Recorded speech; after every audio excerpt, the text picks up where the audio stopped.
Hello friends, मैं अर्चना मिश्रा स्वाद अर्चना में आप लोगों का स्वागत करती हूँ।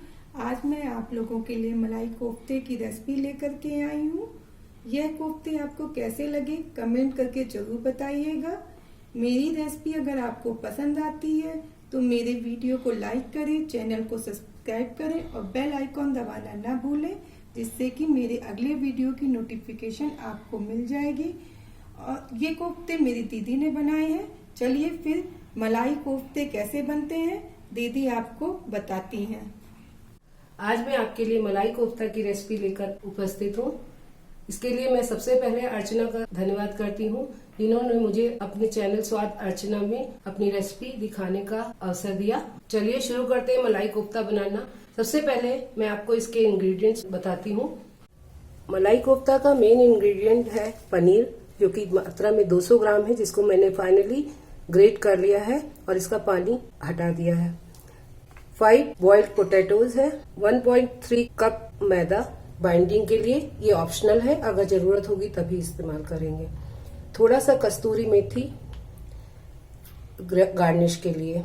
ये कुछ ड्राई मसाले हैं जिनको हम फ्लेवर के लिए यूज करेंगे। इसमें 1 तेज पत्ता है, थोड़ी सी दालचीनी, बड़ी इलायची और 4-5 लौंग। 6 से 7 प्याज जो कि फाइनली चॉप्ड कर लिए हैं। टमाटर मीडियम साइज के 6। आधा कटोरी फ्रेश मलाई जो कि घर में ही दूध से उतारी हुई। बाकी कुछ स्पाइसेस हैं जिनको हम स्वादानुसार, सॉल्ट, धनिया पाउडर, चिली पाउडर, हल्दी एंड जिंजर गार्लिक पेस्ट, ये भी ऑप्शनल है। हम शुरू करते हैं इसको बनाना। पहले हम मलाई कोफ्ता के बॉल तैयार करेंगे। चलिए शुरू करते हैं मलाई कोफ्ता बनाना। सबसे पहले हम बॉइल्ड आलू को अच्छे से स्मैश करेंगे। आलूओं को अच्छे से स्मैश करना इसलिए जरूरी है क्योंकि इसमें गुठली रह जाने पे इसमें मिक्सिंग सही ढंग से नहीं होगी।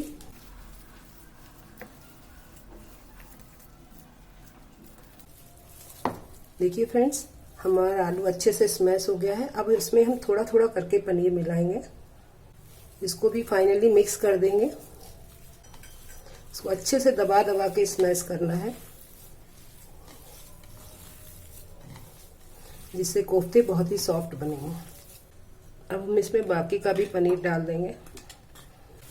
जैसा कि मैंने आपको पहले बताया था कि हमने 200 ग्राम पनीर लिया था ग्रेटेड और 5 आलू लिए थे। अब एक तरह से हमारा ये मिश्रण तैयार हो गया है और इसमें बाइंडिंग भी हो रही है।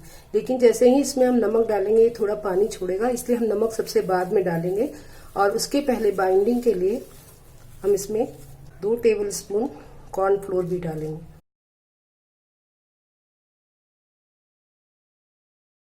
कॉर्नफ्लोर डालने के साथ साथ इसको हमें बाइंड करते जाना है।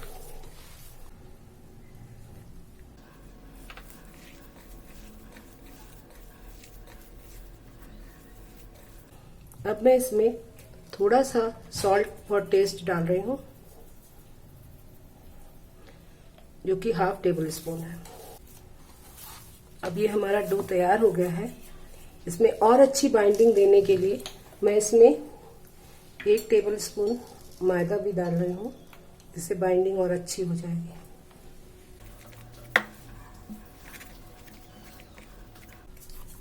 ये देखिए हमारा डो तैयार हो गया है कोफ्ता बनाने के लिए। अब हम इसके छोटे छोटे बॉल्स बनाएंगे। देखिए हमारा डो तैयार हो गया था। अब इसके हम छोटे छोटे बॉल्स बनाएंगे। इसके लिए पहले हम इसका एक पेड़ा सा बनाएंगे। उसके बीच में हम थोड़ा सा ड्राई फ्रूट रखेंगे, जो कि हमने पहले से ही कतर के रखा था।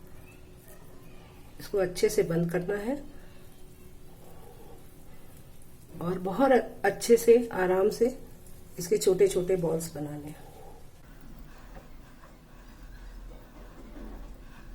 अगर आपको इसमें बनाने में ये चिपकता है तो थोड़ा सा हाथ में आप घी लगा लेंगे। देखिए कितने आसानी से हमारे बॉल्स तैयार हो रहे हैं। इस तरह से ये देखिए मैंने सारे बॉल्स तैयार करके रख लिए हैं और अब हम इनको फ्राई करेंगे।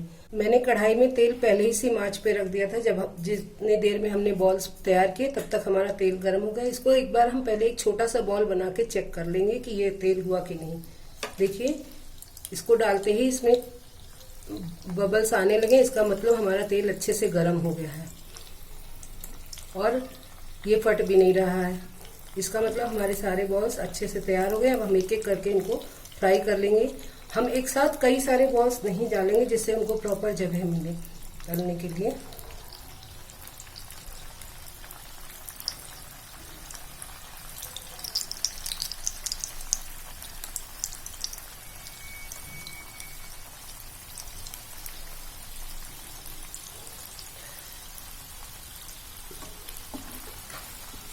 उनको बराबर उलटते पलटते हुए हमें अच्छे तरह से सेकना है। देखिए ये बॉल्स जो हमने पहले डाला था वो गोल्डन कलर का हो गया है। इसको थोड़ा और गोल्डन ब्राउन करने तक हम इसको फ्राई करेंगे। मैंने डीप फ्राई किया है, आप चाहें तो इसको शैलो फ्राई भी कर सकते हैं।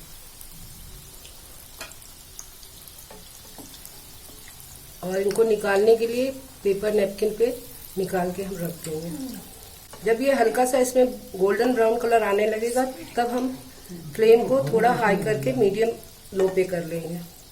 मलाई कोफ्ता के बॉल थोड़े फूलते भी हैं, इसलिए हमको एक बार में सारे नहीं डालने चाहिए, जिससे उनको फूलने की प्रॉपर जगह मिले। ये देखिए हमारे कोफ्ते अच्छे से गोल्डन ब्राउन कलर के हो गए। अब इनको हम निकाल लेते हैं और इसको एक एक करके टिश्यू पेपर पे निकाल लेंगे।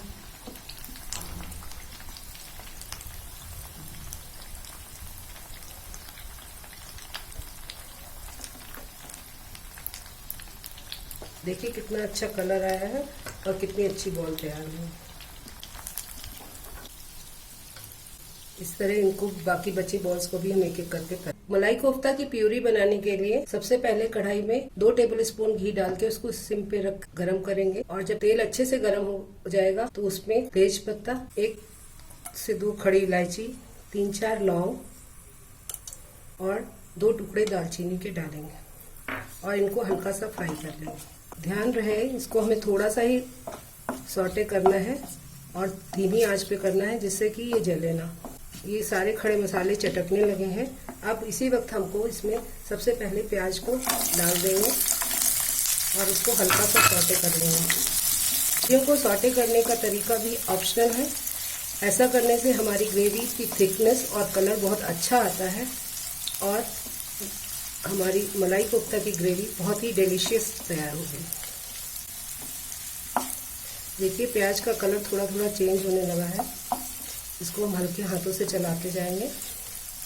अब हमारा प्याज सौटे हो गया है। इसी में हम टमाटर डाल देते हैं, क्योंकि हमने पहले से बारीक करके चॉप करके रखा था।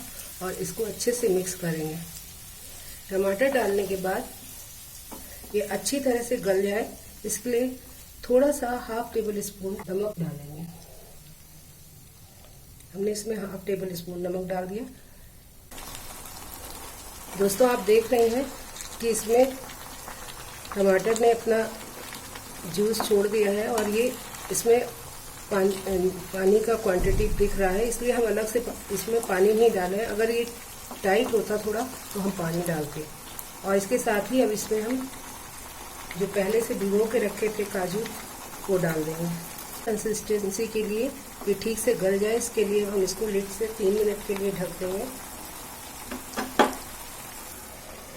फ्लेम को मीडियम लो कर देंगे। देखिए 3 मिनट हो गया है और हम लिड को हटाएंगे और ये देखिए हमारी ग्रेवी के इंग्रेडिएंट्स अच्छी तरह से मिक्स होके घुल गए हैं। अब हम फ्लेम ऑफ कर देंगे और इसको ठंडा होने के लिए रखेंगे। फिर इसको अच्छे से ब्लेंड करके प्यूरी तैयार करेंगे। अब हमारी ये प्यूरी तैयार हो चुकी है। कुकिंग ऑयल डालेंगे। हमारा ऑयल हल्का सा गर्म हो गया है। अब हम इसमें कलर के लिए थोड़ी सी हल्दी डालेंगे, कश्मीरी मिर्च डालेंगे, जिससे कलर बहुत अच्छा आएगा। हमने इसमें कम ऑयल इसलिए डाला है क्योंकि हम मलाई का प्रयोग कर रहे हैं। मलाई अपने आप में बहुत रिच होती है और उसके अंदर घी का कंटेंट बहुत होता है। अब हमें प्यूरी को इसमें पलट देना है आस्ते से।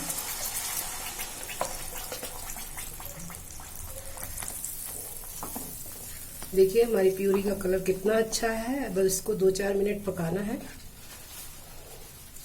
जैसे ही इसमें बबल्स आने शुरू होंगे हम समझ जाएंगे कि हमारा प्यूरी तैयार होने वाला है ग्रेवी के लिए।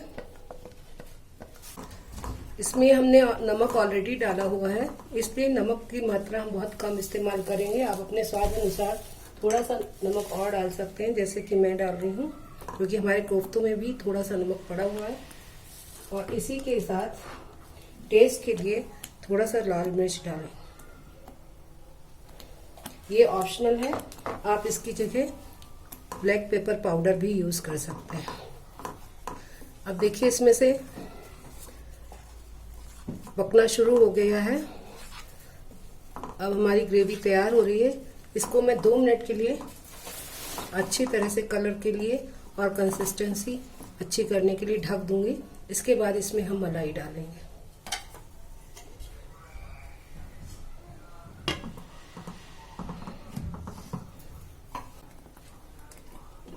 बीच में एक बार इसको खोल के हम दोबारा हिला देंगे। ये ग्रेवी ऑलमोस्ट हमारी तैयार हो गई है। अब हम इसमें मलाई डालेंगे, थोड़ा सा फ्रेश मलाई जो हमने अभी निकाल के रखी थी, उसको धीरे धीरे डालेंगे और बराबर चलाते रहेंगे, जिससे वो एक साथ मिक्स हो जाए। देखिए कितना अच्छा कलर आया है। अब जब तक मलाई डाइल्यूट होगी हम इसको बराबर हिलाते रहेंगे। देखिए मलाई घुलना शुरू हो गई है। अब ये हमारी ग्रेवी फाइनली तैयार हो गई है। मैंने इसमें जिंजर गार्लिक पेस्ट नहीं यूज किया, आप चाहें तो उसको भी यूज कर सकते हैं। पहले कोफ्ते प्लेट में रख के ऊपर से ही ग्रेवी डालेंगे, क्योंकि ये बहुत ही नाजुक और मुलायम होते हैं।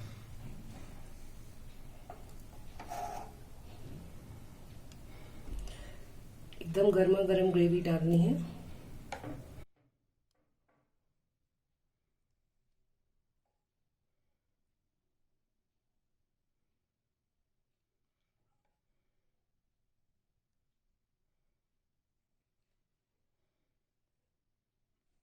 अब हम इसको फ्रेश अमूल क्रीम से गार्निश करेंगे।